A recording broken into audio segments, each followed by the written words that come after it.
îro pêncî berfanbar e yani pêncî meha duwazdehan e. Îro roja axê ya dinyayê ye. Hûn ê bêjin ev ji ku derket.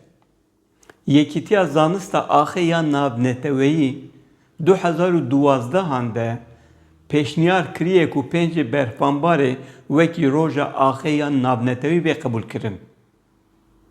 Bi ser vê re 11 sal derbas bûne, Yekîtiya Netewên Yekbûyî di sala 2013 de ev roj qebûl kir, ev pêşniyar qebûl kiriye û biryar daye ku ji salek paşvetir, yani piştî 2014 wêretir, ev roj bê pîrozkirin.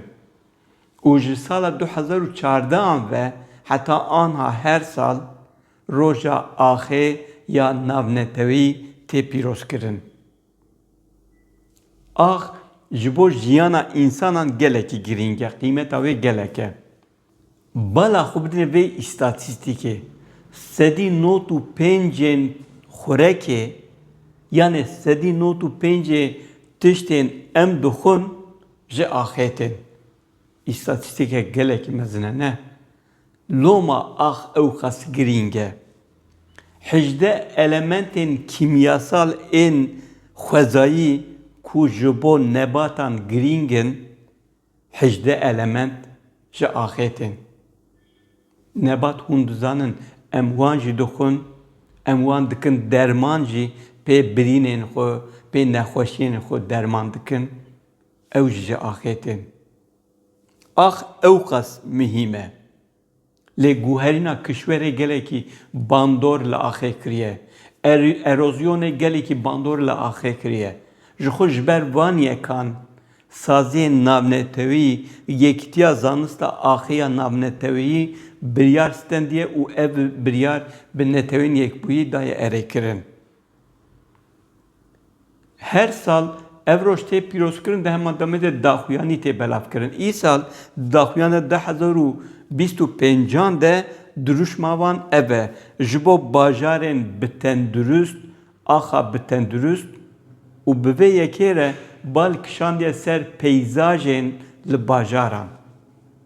Dibêjin divê peyzaj û sazkirinên li bajaran jî li gor axê be. Dema baran bibare ew baran bigîşe axê.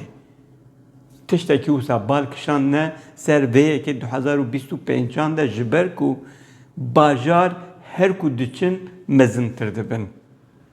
Li dinyayê rewş ew e. Dibêjin bajarek hê şîn, hê xurt, hê bi tendurist.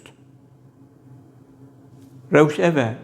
Lê gelek welatan hê xirabtir dişe. Mesela Tirkiye.